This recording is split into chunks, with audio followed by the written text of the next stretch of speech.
I'm gonna do this live real quick and then leave the post because I made a video but it wasn't able to be uploaded. So what I just want to say is President Adama Barrow ñu nga ñaa nga bàyyi xale yi ndaw yi ñu doxi seen soxla. This was their constitutional right and they had all right to protest peacefully. The kids, they're not kids, they're adults, but luma mean moy they were sitting down peacefully, breaking ben loi, then you know dance and go. So just here my def video be bukuma ñew live sax dama defaron video waaye I guess I'm having difficulties uploading it. Waaye luma la bëgga ñaax rek President Adama Barrow, do not be listening to bad advice. Do not be listening to warmongers. Andala sa xel ak sa sago. Njiit yow njiit nga nit yaa la fal teg la fa te doole nag nit yaa ko amee. Jacob, my regards to you. I just want to say this real quick. Power belongs to the people. You cannot deny the rights, the constitutional rights of your citizens. When someone is upset, they have all right to voice it out. Otherwise, when they leave it in, they will just explode at one day. The youth out there that were sitting out yesterday, they didn't violate any constitution or any law. The Public Order Act states that you need to apply for a permit if you are using a PA system. President Adama Barrow, I'm gonna make this video very short. I made a record, but unfortunately I was unable to upload it. And that's the only reason why I'm coming live. We don't just talk for the sake of talking. I would not advise any young one out there to go out and do anything. But the longer this prolongs, the more upset people are going to get, and the more things will go out of hand. Do the right thing and release the youth. Accept the petition. The citizens have a constitutional right to inquire about what happened to their assets. This is state property. And if there's any conflict of interest from any individual or any person who tried to gain these assets by devaluing them just so that they can make profits or sell it amongst their own peers or friends, the public has a vested interest. And Madi Jobate, we're commending him, we're applauding him for putting a request towards the Information Act that you, President Adama Barrow, under your leadership, you made sure that that happened. The Information Act is there for Gambians to request information. So I'm appealing to you and pleading with you to release the youth, investigate the assets. Gambians have the right to know, and the longer this prolongs, the more upset the youth are gonna get. The youth are 60% more in population in Gambia. Elections is just 1 year ahead, and this has nothing to do with politics. You will see people from UDP, you'll see people from DOI, you'll see people from even your own party NPP aligned in this protest. So this is a national issue. This is not about one single party or two parties. We are all vested in the Gambia and we all have an interest to know what's happening. I will not be foolishly asking people do this or do that while I'm not on the ground. I would not. Based on what I saw, the youth were brutalized by the police, and this security sector reform that has been in implementation for over 8 years now. By now, leader for Ruslu, police Gambia, leader for Ruslu ne ñun, belegi, we are mishandling people, so own citizens. You know, demba lumagis is disheartening. And ñun ko ñaawlu. The President Adama Barrow, this is not the legacy you want. This is not the democracy we were all fighting for. Alhamdulillah, thank God, now everybody can go on TV or online and say whatever they want to say. Yes, for the exception of Bora, who was arrested, for the exception of Momodou Njie, for the exception of those two journalists who wrote that possibly you had a successor. But overall, you've been doing well in terms of human rights when it comes compared to the former president. But still, the Faruslu is very disheartening to see yesterday people like Aluba, people like Galas, people like Kex thrown into the vehicle. And then, before you know it, young people were coming out. The people have a constitutional right to freedom of expression, freedom of assembly. And they did not violate the Public Order Act because they were just gathering. They didn't even start a protest yet. And the police just jumped on them and clamped on them and then arrested them. Now, you saw today, I saw that many youth were out again protesting. And the longer it takes, they would continue to do it every single day because of why? Because they are angry, because they are seeing their peers in jail, and they are not criminals. They are not criminals. The real criminals are the people that are looting this government. The real criminals are the ones, most of them in suits and ties. You know, these are lawyers who wrote these contracts and all this other stuff. You know, we need to clamp down on corruption. But President Adam Barrow, you are the head of the armed forces. You are the head of the security forces. It should be an easy phone call. It should be an easy as directing your IGP.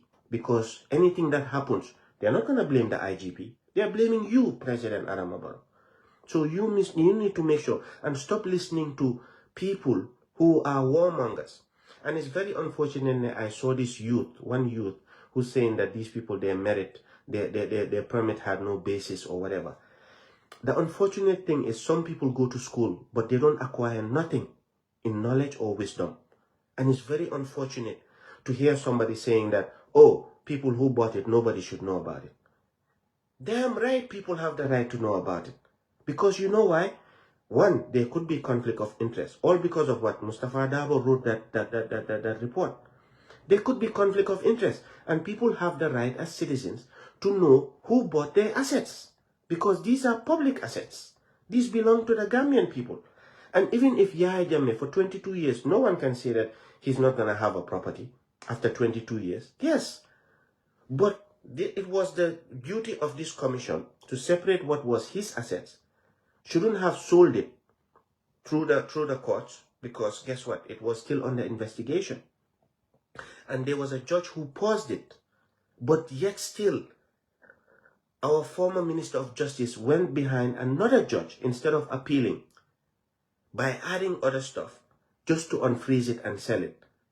And unfortunately, man, I'm very disappointed. But you know what? Those are all allegations.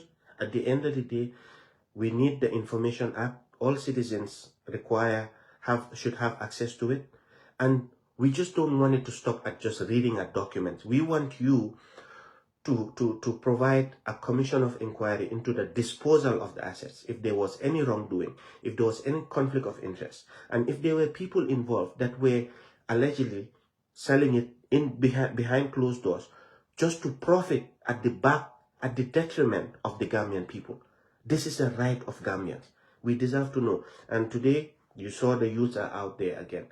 Malenko Nya, Sehumbalo, presidential advisor, Mai Fati, all these people, you know about protests. You were out there protesting against Yahya Jammeh. So you know what the law says about protesting. So Malenko Nya, do everything you can to make sure that the youth are released, and not just released. The information is out there, and then a commission of inquiry is set up to investigate the assets. So, you know, it's very disheartening to see somebody in Germany writing, saying that the youth shouldn't do this, or blah, blah, blah. Education is not just reading. It's attaining that knowledge and implementing it in society.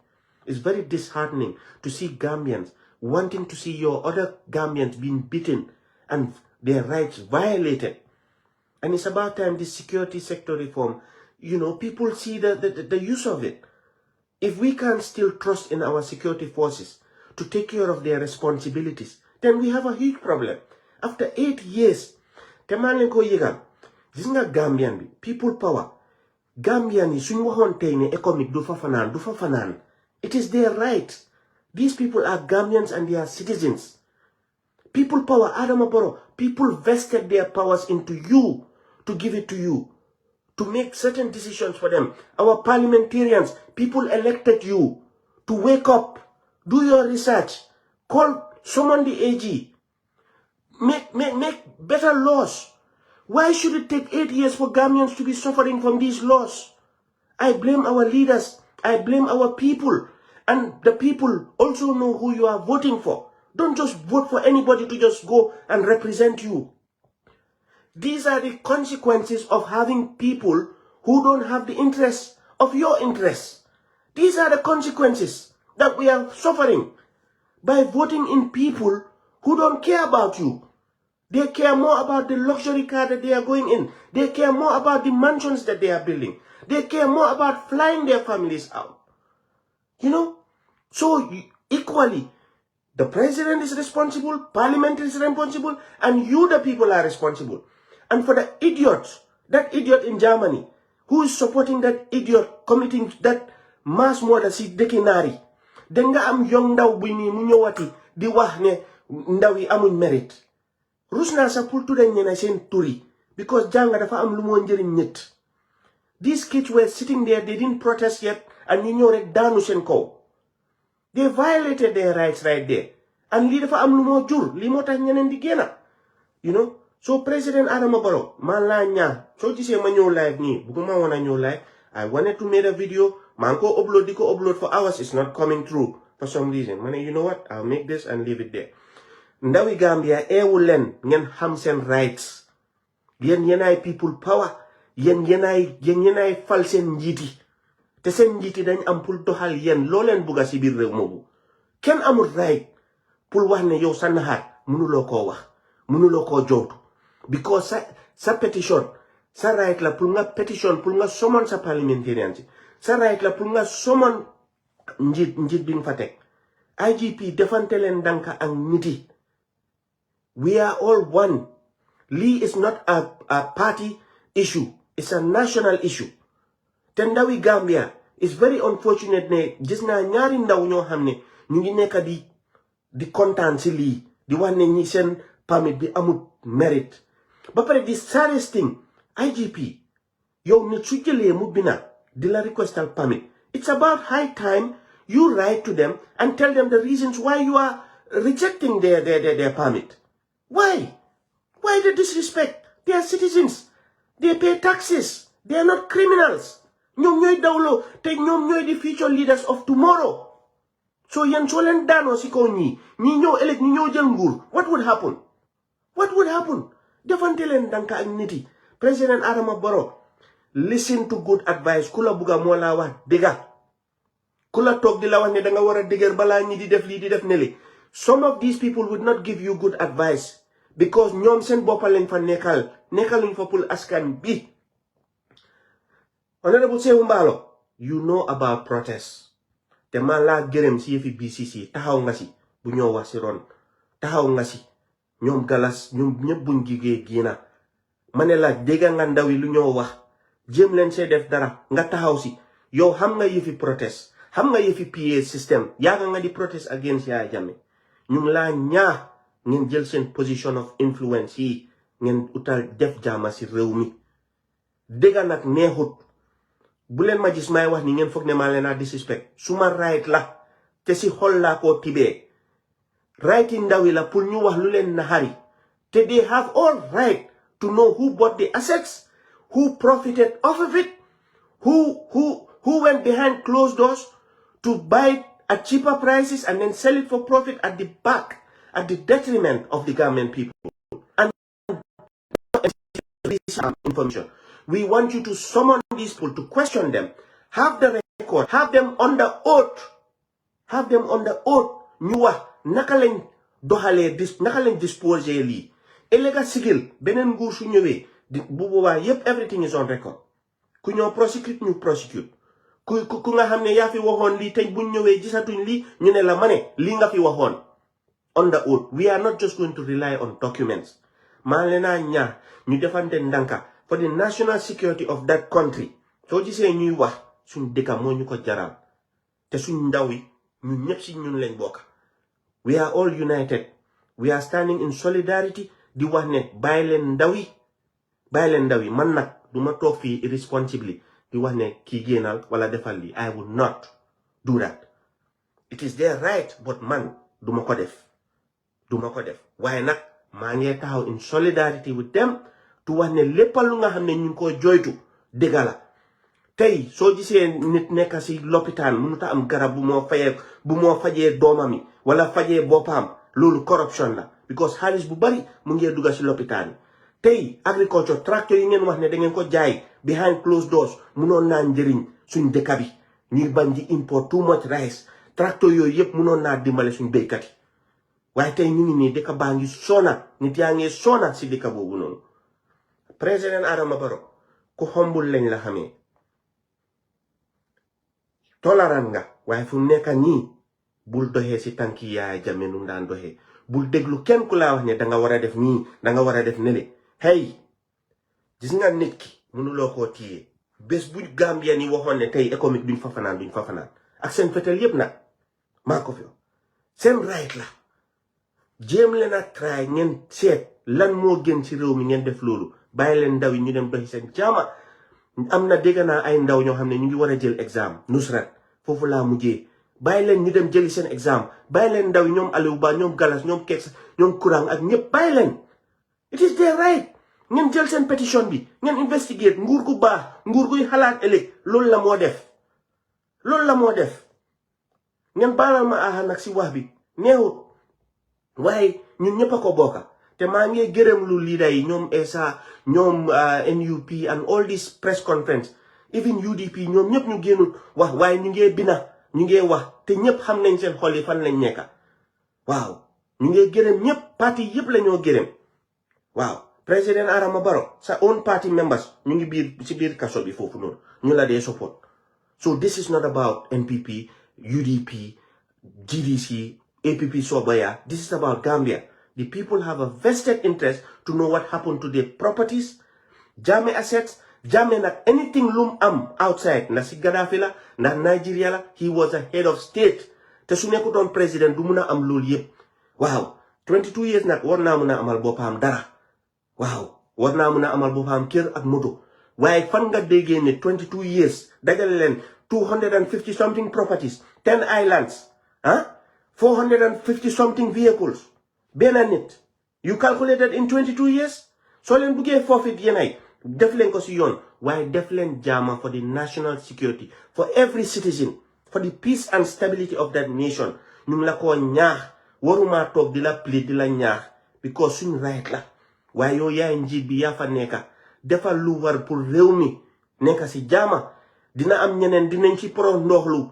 Am na yena bandi yoo xam ne dinañ ci bëgg a poro ndoolu. The longer that this goes on, yaahu mun na am si réew moomu bu boobaa yow liñ doon séentu si benn xel ne fii su ma defut ñii dañoo jóg fekk am na ñeneen ñu nga xam ne ñu ngi pere leneen jéem leen a def ñii ngeen xalaat pour askan bi not just pour seen boppa ñu ngi la ko ñaax bàyyil ndaw yi ñu dem soo gisee ma ñëw nii yónnee naa woon vidéo waaye mënut a upload maa ngi jégalu nag waaw ngeen baala ma wax moom neexut waaye ñun ñëpp a bokkal lii te xam naa ne lii naxaril na any Gambian whether yang si diaspora bi. Another thing, diaspora vote.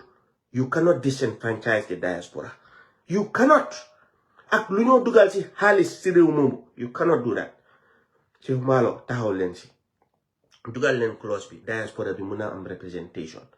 Even if it's not going to happen, be man enough to tell the people ne do happen 2026. But do the logistics. Do everything that you have to do. Put in the laws.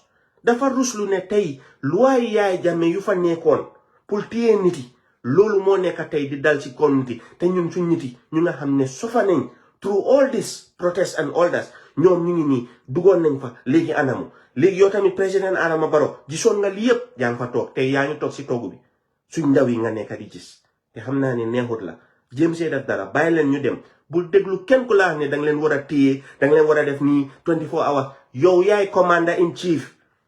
Yow yaay di president of the republic anything lu fa happen duñ wax IGP duñ wax kii yow la ñoo wax waaw ngeen jërëjëf ngeen baal ma asalaamaaleykum